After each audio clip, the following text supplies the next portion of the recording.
नमस्कार. आजच्या व्हिडिओमध्ये तुमचं सर्वांचं स्वागत आहे. आजच्या व्हिडिओमध्ये आपण पाहणार आहोत दोन मित्रांच्या फायनान्शियल प्लॅनिंगची गोष्ट.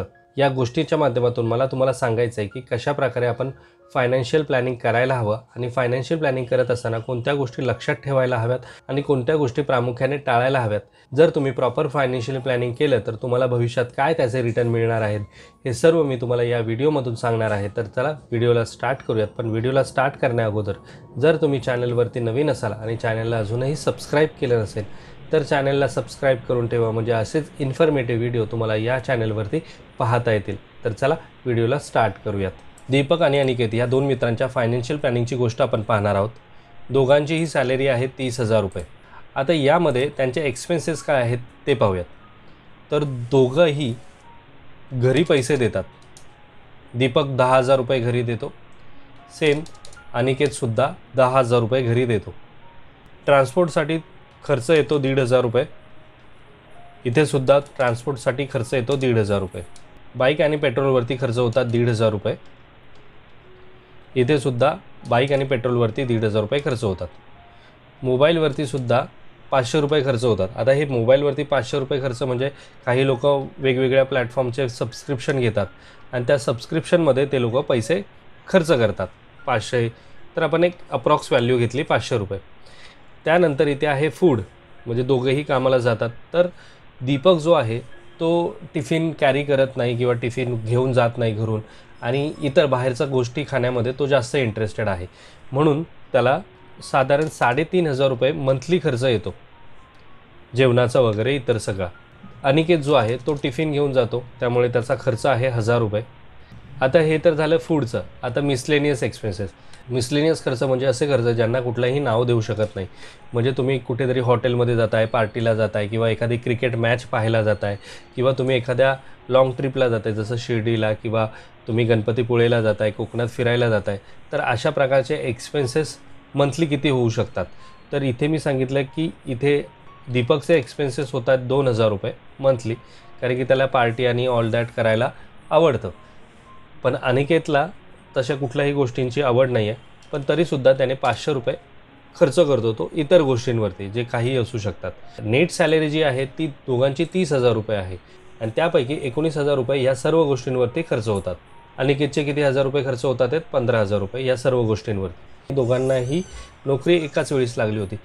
यामध्ये दीपकने काय केलं तर नोकरी लागताच एक बाईक खरेदी केली आणि त्या बाईकची 3,500 रुपये तो EMI मंथली भरतो. पण इथे अनिकेतने कोणत्याही प्रकारची बाईक विकत न घेता जी त्याच्या वडिलांची बाईक होती किंवा त्याच्या घरामध्ये जी ओल्ड बाईक होती तीच तो यूज करतो आहे, त्यामुळे त्याला कोणत्याही प्रकारचा EMI भरावा लागत नाही. सोबतच दीपकने काय केलं तर नोकरी लागताच एखादा आयफोन घेतला किंवा एखादा महागडा फोन विकत घेतला. एक असतं ना, मला की 30,000 रुपये पगार आहे आणि आता मला माझ्या ज्या गोष्टी मला आवडतात त्या गोष्टींवरती मला पैसे खर्च करायचे आहेत, म्हणून त्याने तर बाईक घेतली आणि सोबतच आता त्याने एक चांगला महागडा फोनही विकत घेतला आणि त्याची EMI आहे 4,000 रुपये. अशा प्रकारे त्याचे 7,500 रुपये जातात. आणि इथे मोबाईलवरती कोणत्याही प्रकारचा EMI तो भरत नाही आहे अनिकेत, कारण की त्याच्याकडे चांगला फोन आहे, त्यामुळे त्याने फोनमध्ये इन्व्हेस्टमेंट न करता तसेच ठेवले ते पैसे. तर टोटल EMI इथे 0 आहे आणि इथे दीपकची टोटल EMI आहे 7,500 रुपये. तर इन्व्हेस्टमेंटमध्ये दीपकने कोणत्याही प्रकारची इन्व्हेस्टमेंट केलेली नाही, कारण की त्याच्याकडे तेवढी सेविंग उरतच नाही. कारण की इथे 3,500 रुपये दिसतात आहेत, ते हे 3,500 रुपये त्याने असेच ठेवलेले आहेत की पुढचे फ्युचरमध्ये त्याला कुठेतरी बाहेर फिरायला जायचं किंवा कशासाठी तरी लागणार आहेत, म्हणून त्याने ते पैसे तसंच ठेवलेत. त्यामुळे त्याने कोणत्याही प्रकारची इन्व्हेस्टमेंट केलेली नाही. पण त्याऐवजी याच्याकडे अनिकेतकडे 30,000 पैकी फक्त 15,000 रुपये खर्च झाले आणि अजूनही त्याच्याकडे 15,000 रुपये बॅलन्स आहेत की जो ते इन्व्हेस्ट करू शकतो. म्हणून त्याने काय केलं, ते 12,000 रुपयाची त्याने SIP सुरू केली, म्युच्युअल फंडमध्ये इन्व्हेस्टमेंट केले आणि 1,000 रुपयाचे त्याने NPSमध्ये इन्व्हेस्टमेंट करायला सुरुवात केली. अशा प्रकारे त्याने 13,000 रुपये त्याची मंथली इन्व्हेस्टमेंट सुरू केली आणि तरीसुद्धा त्याच्याकडे 2,000 रुपये राहतात आहेत. बऱ्याच वेळा आपण काय करतो की एखाद्या चांगल्या ठिकाणी कामाला लागल्यानंतर अननेसेसरी गोष्टींवरती खर्च करतो. म्हणजे काही असू शकतं, बाईकचा EMI असू शकतो, मोबाईल फोन असू शकतो, लॅपटॉप असू शकतो, आपण इयरफोन्स वगैरे महागडे घेतो किंवा ब्रँडेड कपडे वापरण्याचा प्रयत्न करतो आणि त्याच्यावरती आपले बरेच पैसे खर्च होऊन जातात, जे एवढी गरज नाही आहे की त्याच्यावरती पैसे ते खर्च करायलाच हवेत. म्हणजे मी असं नाही म्हणत आहे की ते अननेसेसरी आहेत, नेसेसरी आहेत पण एका लिमिटपर्यंत नेसेसरी आहेत. मग तुम्ही ठरवायचं की तुम्हाला त्या गोष्टींवरती किती पैसे खर्च करायचे. मग इथे अनिकेतने त्या गोष्टींवरती कोणत्याही प्रकारचे पैसे खर्च केले नाहीत, म्हणून इथे EMI अमाऊंट 0 दिसते. नेट सेविंग इथे 3,500 आहे, इथे नेट सेविंग 2,000 रुपये आहे. म्हणजे नेट सेविंगमध्ये अनिकेत पाठी पडलेला आहे, कारण की फक्त 2,000 रुपये सेव्ह करतो आहे आणि इथे 3,500 रुपये सेव्ह होतात आहेत. पण महत्त्वाचा पार्ट इथे 13,000ची इन्व्हेस्टमेंट केली जाते आणि ही 13,000ची इन्व्हेस्टमेंट पुढे जाऊन खूप मोठी व्हॅल्यू क्रिएट करणार आहे. ते कसं ते मी तुम्हाला दाखवतो. अनिकेत किती हजाराची SIP सुरू करतो आहे? 12,000ची. आणि आपण फक्त 5 वर्षासाठीच रिटर्न कन्सिडर करूयात की त्याने 5च वर्ष पैसे भरले, कारण की आपण दोघांना फक्त 5 वर्षात कंपेअर करणार आहोत. तर 5 वर्ष SIP सुरू केलेली आहे. किती % रिटर्न मिळतात आहेत? 15%. 5 वर्षामध्ये 7,20,000ची तो इन्व्हेस्टमेंट करणार आणि त्याच्यावरती 3,56,000 त्याला वेल्थ गेन मिळणार 15%ने. म्हणजे टोटल व्हॅल्यू होते 10,76,000 रुपये. हेच जर त्याला 18% रिटर्न मिळाले तर त्याला मिळणार आहेत 11,71,000.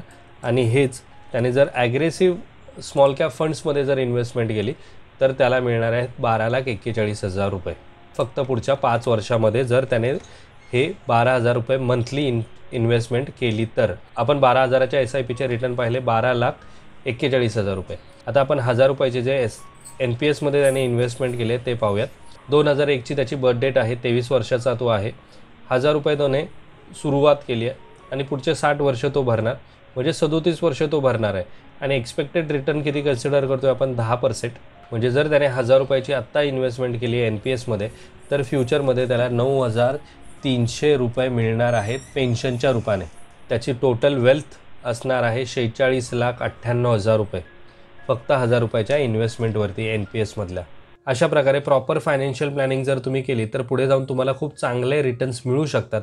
आता मी इथे असं म्हणत नाही की अनिकेतने इन्व्हेस्टमेंट स्टार्ट केली, याचा अर्थ त्याने प्रॉपर फायनान्शियल प्लॅनिंग केलेली आहे. कारण की प्रॉपर फायनान्शियल प्लॅनिंगमध्ये हेल्थ इन्शुरन्स आणि लाईफ इन्शुरन्स हे 2 महत्त्वाचे पार्ट्स येतात. मेडिकल इमर्जन्सी कधीही येऊ शकते आणि जर मेडिकल इमर्जन्सी आली तर तुमची कितीही मोठी इन्व्हेस्टमेंट असो किंवा सेव्हिंग असो ती संपायला वेळ लागत नाही. त्यामुळे जर प्रॉपर फायनान्शियल प्लॅनिंग करायची असेल तर हेल्थ इन्शुरन्स आणि लाईफ इन्शुरन्स त्यामध्ये असायलाच हवं.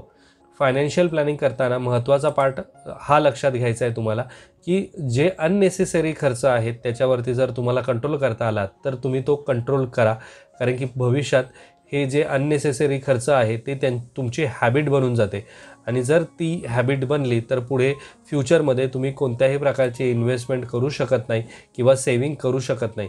म्हणजे जर आता मी दीपकचं उदाहरण घेतलं तर इथे त्याने फूडवरती जास्त खर्च केला आहे, मिसलेनियस एक्सपेन्सेसमध्ये जास्त खर्च केला आहे आणि मोबाईल EMI ह्या गोष्टी अननेसेसरी गोष्टी आहेत ज्यांची आत्ता सध्या गरज नाही आहे त्याच्यावरती त्यांनी खर्च केला आहे. आणि एकदा का तुम्ही ह्या EMIच्या जंजालमध्ये अडकलात की पुढे एक EMI संपली की तुम्हाला दुसरी EMI देण्यासाठी टेलिकॉलर बसलेलेच असतात. ते तुम्हाला वेगवेगळ्या ऑफर्स देतात आणि आपण नवीन EMI सुरू करतो आणि EMIवरती EMI सुरू राहतात आणि कोणत्याही प्रकारचं मग आपल्याकडनं इन्व्हेस्टमेंट होत नाही. कारण की EMI भरण्यामध्ये सगळे पैसे निघून जातात. मग इन्व्हेस्टमेंट कधी करणार? आणि जर इन्व्हेस्टमेंट केली नाही तर रिटायरमेंटनंतर तुमच्याकडे कोणत्याही प्रकारची मोठी अमाऊंट शिल्लक राहणार नाही. आता ह्या स्टोरीमध्ये मला असं वाटतं की अनिकेतने खूप चांगल्या प्रकारचं फायनान्शियल प्लॅनिंग केलेलं आहे आत्तापर्यंत तरी. आणि जर 5 वर्ष जर आपण पाहिले तर 5 वर्षात त्याला जबरदस्त रिटर्न मिळत आहेत. हे तर मी फक्त 5 वर्षाचं सांगितलं. पुढे जाऊन जर त्याने अजून त्याचा पगार वाढला, त्याचं इन्कम वाढलं तर पुढे जाऊन जर त्याने SIP वाढवल्या किंवा NPSमध्ये अमाऊंट वाढवली तर पुढे जाऊन त्याला खूप चांगले रिटर्न्स मिळू शकतात. इथे मी शेअर्स घेतलं नाही कारण की प्रत्येकाला शेअर मार्केटचं नॉलेज असतंच असं नाही.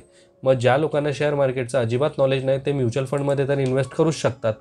म्हणून इथे मी शेअर मार्केटबद्दल इन्व्हेस्टमेंट दाखवलेली नाही आहे. अशा प्रकारे मी तुम्हाला आजच्या व्हिडिओमध्ये 2 मित्रांच्या फायनान्शियल प्लॅनिंगची गोष्ट सांगितलेली आहे. आता यामधून तुम्हाला काय बोध घ्यायचा हे तुमचं तुम्ही ठरवा. आजचा जर व्हिडिओ तुम्हाला आवडला असेल तर व्हिडिओला लाईक करा. चॅनलवरती जर तुम्ही नवीन असाल तर चॅनलला सबस्क्राईब करायला विसरू नका. लवकरच भेटू आपण अशाच एका इन्फॉर्मेटिव्ह व्हिडिओमध्ये. तोपर्यंत बाय बाय.